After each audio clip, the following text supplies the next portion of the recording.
एक लड़का आया, बोले तुलसी कैसी होती है? हमने कहा हरे हरे पत्ते होते हैं तुलसी के, हरे हरे पत्ते। अच्छा, तुलसी के हरे हरे पत्ते होते हैं, हाँ वो तुलसी है। बोले वो तो मिल जाएंगे, हरे हरे पत्ते बहुत हैं हमारे यहाँ। तो हमने कहा बेटा लाओ लाओ, तुलसी उतार के लाओ जल्दी। लाया, पान से भी बड़े पत्ते थे। पान देखा तुमने? पान से बड़े पत्ते। बोले यही है स्वामी जी तुलसी। हमने कहा ये तो नहीं है तुलसी। बोले महाराज ये आप ही कह रहे थे हरे हरे पत्ते। हमने कहा ये तुलसी नहीं है बच्चा। बोले आप, हम कुछ और कहते हैं, आप तुलसी कहते हैं इसको, हम कुछ और कहते हैं। हमने कहा पहले तुम बताओ तुम क्या कहते हो। हम तो तुलसी मानने को तैयार नहीं है, हरे हरे पत्ते जरूर हैं लेकिन ये तुलसी है नहीं बेटा, तुलसी नहीं है। बोले आप कुछ और, हम इसको कुछ और कहते, आप तुलसी कहते। हमने कहा तुम क्या कहते? बोले हम मनी प्लांट कहते हैं इसको। हमने कहा मूर्ख कहीं के बेवकूफ, मनी प्लांट तुलसी नहीं होता है। आजकल मनी प्लांट तो घर में लग रहे हैं लेकिन तुलसी खोजे नहीं मिल रही है। बोलो वो मनी प्लांट, बड़े बड़े प्लांट सब लग रहे हैं लेकिन तुलसी नहीं मिल रही है घर में। तुलसी घर में होना चाहिए। रामायण रामचरितमानस तुलसी कृत भी होना चाहिए और तुलसी भी होना चाहिए घर घर में। यदि तुलसी कृत रामायण होगी और तुलसी तुम्हारे घर में होगी तो मैं दावे के साथ कह रहा हूं एक ना एक दिन तुलसी और रामायण के प्रभाव से, क्योंकि प्रभु चरित्र सुनवे को रसिया, राम लखन सीता मन बसिया। तुलसी कृत रामायण और तुलसी दल, इन दोनों के प्रभाव से कभी ना कभी हनुमान जी तुम्हारे घर पर कृपा जरूर करेंगे। निश्चित रूप से उनकी कृपा किसी न किसी रूप में हो जाएगी। ये महसूस मत करना कि गदा लेके ही आ जाए वो दर्शन दे दे, किसी न किसी रूप में कृपा कर देंगे, वो कर देंगे। और ये जितनी भी यादियां व्याधियां हैं ना, कहते हमारे घर में भूत घुस गया, हमारे घर में प्रेत घुस गया, हमारे घर में बाधा घुस गई। तुलसी कृत रामायण और आंगन में तुलसी स्थापित करके देखना, कोई बाधा नहीं आएगी, कोई बाधा नहीं आएगी। अरे और छोड़ो, जहां तुलसी होती है उसके आसपास मच्छर नहीं मिलेंगे और जितने भी पेड़ पौधे होते हैं वहां अक्षर मच्छर बहुत हो जाते हैं। लेकिन तुलसी का विरवा जहां होगा वहां मच्छर नहीं मिलेगा, एक भी मच्छर नहीं मिलेगा। बोलो भाई, ये मच्छर, मैं कहता हूं ये प्रेत बाधा से ज्यादा खतरनाक है मच्छर डेंगू। प्रेत से तो बचाओ जाओगे लेकिन डेंगू से बचना मुश्किल है। बोलो मुश्किल है कि नहीं? अरे भूत प्रेत से तो बच जाओगे लेकिन डेंगू से बचना बहुत मुश्किल है।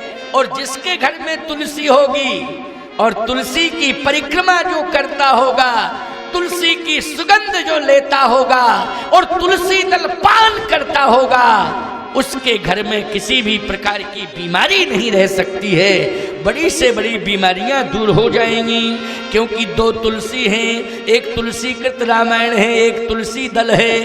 तो ताप हरत तुलसी जगत, ताप हरत तुलसी जगत, और तम हर करत प्रकाश, दो तारण तरण है तुलसी तुलसीदास। दोनों ही कल्याणकारी हैं, तुलसी और तुलसीदास। इसलिए दो होना चाहिए, तुलसी कृत रामायण और तुलसी दल। हनुमान जी प्रभावित हो गए लंका में। बोले रामायुध अंकित ग्रहे, शोभा बरन न जाए, और नव तुलसी का वृंद तह, देख हरस कपि राय। हनुमान जी प्रसन्न हो गए, वाह आज निश्चित रूप से यहाँ मुझे संत मिलेगा और इसी संत की कृपा से मुझे आज सीता माता मिलेंगी, निश्चित रूप से मिलेंगी। लेकिन हनुमान तुझे थोड़ा इंतजार करना पड़ेगा। ये संत जब तक नहीं मिलेगा तब तक सीता माता नहीं मिलेंगी, इसका इंतजार करना पड़ेगा तुझे। अच्छा, हनुमान जी महाराज रात्रि में पहुंचे, साहब रात्रि में पहुंचे। आपको इसका क्या प्रमाण है कि रात्रि में पहुंचे? इसका रात्रि का प्रमाण है, पुर रखवारे देख बहु कपि मन कीन विचार, अति लघ रूप धरो निसी नगर करो पैशार। क्यों भाई, इस दोहे में प्रमाण मिला कि नहीं मिला? बोलो मिला। इस दोहे का अर्थ तो यही होगा, पुर रखवारे देख बहु कपि मन कीन विचार, अति लघ रूप धरो निसी, निसी मानी रात्रि में, तब नगर करो पैशार, रात्रि में प्रवेश करूंगा लंका में रात्रि में। एक सज्जन कहने लगे, महाराज जी एक बात बताएं आपको, हनुमान जी डरते थे। क्यों? बोले तभी तो रात्रि में प्रवेश कर रहे हैं, दिन में जाना चाहिए था। और इंतजार क्यों किया? जब दिन था तो रात्रि का इंतजार क्यों किया? अति लघ रूप धरो निशि नगर करो पैसा, रात्रि होने दो तो रात्रि में जाएंगे, अभी दिन है, अभी दिन है। और एक और प्रमाण है दिन का, कभी भी किसी भी जलाशय को रात्रि में पार नहीं किया जाता है, हमेशा जलाशय को पार करने में दिन का ही इंतजार करना पड़ता है। बोलो ये मर्यादा है कि नहीं? हनुमान जी दिन में समुद्र पार किए हैं, लेकिन लंका के उस तट पर हनुमान जी रात्रि का इंतजार कर रहे हैं कि रात्रि में लंका में प्रवेश करूंगा। तो यहां डरने वाली बात नहीं है, यहां स्पष्टीकरण हम आपको दे रहे हैं, बहुत बहुत बढ़िया स्पष्टीकरण दे रहे हैं। क्या हनुमान जी इसलिए रात्रि में प्रवेश कर रहे हैं क्योंकि हनुमान जी महाराज संत की भी खोज करना चाहते हैं। किसकी खोज? संत की खोज। अब राक्षस ही राक्षस रहते हैं लंका में, तो संत का पता कैसे चलेगा? याद रखना, चर्याओं से पता चलता है क्लियर, संत और असंत की सच्ची पहचान दिन में नहीं हो सकती है, रात्रि में होती। संत और असंत की सच्ची पहचान दिन में नहीं, दिन में तो सब भेष छिपा के रहते हैं। क्यों भाई? दिन में सब भेष छिपा के रहते हैं। असज्जन भी सज्जन बन के रहता है, असंत भी संत बन के रहता है। बोलो रहता है कि नहीं? भेष छिपा के रहता है, लेकिन रात्रि में क्लियर हो जाता है कौन संत है कौन असंत है। इसलिए मैं एक बात कहता हूं कि रात्रिचर्या जिसकी सुधर जाती है उसकी दिनचर्या अपने आप सुधर जाती है। इसलिए रात्रिचर्या हमारी सही होनी चाहिए। रात्रिचर्या, संत की पहचान रात्रि में, क्योंकि रात्रि में वास्तविकता दिखाई दे जाती है कि वास्तविकता है क्या। जैसे हम कपड़ा पहने हैं, आपको ये लग रहा है कि महाराज जी बहुत सुंदर, अरे कपड़ा उतारे तब पता चले फोड़ा फुंसी क्या है। क्यों भाई? शरीर के अंदर क्या है? फोड़ा है, फुंसी है कि कोई बीमारी है, रोग है, क्या है क्या नहीं। बोलो भाई। लेकिन कपड़े हमने पहन लिए तो क्लियर क्लियर दिखाई दे रहा है, बहुत सुंदर, लेकिन नहीं अंदर क्या बीमारी है ये समझ में नहीं आएगा। ऐसे ही रात्रि में रात्रिचर्या से पता चलता है कि व्यक्ति की मानसिकता कैसी है, किस मानसिकता को लेकर के रात्रि गुजार रहा है, ये पता लग जाता है। इसलिए ध्यान से मेरी बात को सुनना। ये सूत्र हैं और ये संतों के ही मुख से सुनने को मिल सकते हैं। ये सामान्य बात नहीं है कि सबको ही सुना दे, नहीं नहीं, सब कोई नहीं सुना सकता है। इसलिए ध्यान से सुनना। बहुत अच्छी बात बता रहा हूं। हनुमान जी ने कहा रात्रि में जाऊंगा तो पता लगेगा कौन राक्षस है कौन साधु है, और वास्तव में पता लग गया। कैसे? जैसे हनुमान जी पहुंचे तो अंदर से आवाज आ रही थी, राम राम राम राम। बोलो पता लग गया कि नहीं लग गया है? पता लग गया राम राम राम राम। हनुमान जी ने कहा रात्रि में राक्षस कभी राम राम नहीं कहेंगे, आए बाएं साएं बकेंगे। क्यों भाई बकेंगे कि नहीं? राक्षस होंगे वो रात्रि में आए बाएं साएं पता नहीं क्या बकेंगे। क्यों भाई बकेंगे कि नहीं? और सुन लो उनके घरों की आवाजें रात्रि में ऐसा बकते हैं, कहते हैं कि पूरा ब्रह्मांड घूम रहा है, जबकि इतना पी चुका है कि खुदा ही घूम रहा है। क्यों भाई? इतना पी चुका है कि खुदा ही घूम रहा है और कहता है पूरा गांव घूम रहा है।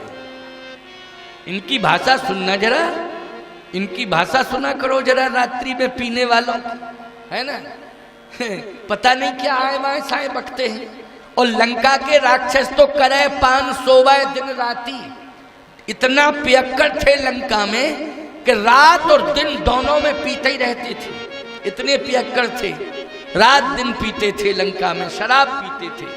मैं एक बात कहता हूं, ये शराब सबसे ज्यादा खतरनाक है। डॉक्टरों के यहाँ जाओगे तो डॉक्टर कहता है कि शराब पीने से अंदर की जितनी अंतड़ियां होती हैं सब प्रभावित, किडनी प्रभावित, लीवर प्रभावित, और जिसके भी लीवर किडनी प्रभावित हुए हैं डॉक्टरों ने यही रिपोर्ट दी है कि तुमने ज्यादा शराब पी है इसलिए तुम्हारा लीवर खराब हो गया और तुम्हारी किडनी खराब हो गई। बोलो कहा कि नहीं कहा डॉक्टरों ने? डॉक्टरों ने यही कहा है। अच्छा ईमानदारी से बताओ दूध पीने वालों, डॉक्टरों के पास जाना, डॉक्टर कभी नहीं कहेगा कि तुमने ज्यादा दूध पी लिया है इसलिए तुम्हारा लीवर खराब हो गया है। बोलो भाई, तुमने ज्यादा दूध पी लिया है, ये तो कहेगा तुमने दूध यार ज्यादा पिया है, फेट ज्यादा हो गया तुम्हारा। क्यों? तुम्हारा वजन फेट बढ़ गया है क्योंकि तुमने दूध ज्यादा पिया है। शराब ज्यादा पी है, डॉक्टर ने कहा कि तुमने मौत को निमंत्रण दे दिया है। बोलो दे दिया कि नहीं? अच्छा एक बात बताओ, शराब पी के तुम हंसते हो लेकिन तुम्हारी पत्नी रोती है। बोलो रोती है कि नहीं रोती है? तुम्हारी पत्नी रोती है, उसे नींद नहीं आती, तुम नशे में सो जाते हो, वो रात भर तुम्हें देख देख करके रोती है, सोती नहीं है। बोलो क्या कंडीशन बना रखी है। ऐसा मत सोचना कि स्वामी जी हम तो भक्त हैं, हम पीते ही नहीं हैं। आप किसको सुना रहे हैं? यहां तो जितने भी लोग बैठे हैं दीवालों पर लिखा है शराब, गुटखा, तंबाकू, बीड़ी पीना सख्त मना। यहां तो कोई आ ही नहीं सकता है, प्रवेश ही नहीं कर सकता है। दीवालों पर जगह जगह लिख रखा है। बोलो भाई कोई नहीं आ सकता है। तो आप कह सकते हो यहां तो प्रवेश वर्जित है, किसके लिए आप कह रहे हैं? याद रखना, मैं 1.25 अरब लोगों से कह रहा हूं, ये दुनिया में मेरी आवाज जा रही है। ये YouTube से जो प्रचारण हो रहा है ना, ये पूरा संदेश दुनिया में जा रहा है। ये केवल सिद्ध आश्रम में जितने लोग बैठे हैं उतने में ही नहीं, या माइक के द्वारा ध्वनि विस्तारक यंत्र से जहां तक आवाज पहुंच रही है वहां तक नहीं, बल्कि YouTube हमारा ये जो सामने चल रहा है पूरी दुनिया देख रही है। प्यारे, ये संदेश मैं दुनिया वालों को बता देना चाहता हूं कि अगर पीना है तो राम कथा अमृत पियो। राम कथा अमृत पियोगे तो याद रखना तरोगे, और शराब पियोगे तो मरोगे। तरोगे नहीं प्यारे, मरोगे ही मरोगे। और राम कथा अमृत पियोगे तो मरने के बाद भी तरोगे। बोलो तरोगे कि नहीं? इसलिए पेयम पेयम श्रवण पुटके राम नामाभिरामम, पियो पियो पियो। क्या पिए? बोले राम नामामृत पियो। पीने के लिए क्या है? राम नामामृत है। पेयम पेयम श्रवण पुटके राम नामाभिरामम, पियो पियो राम नामामृत पियो।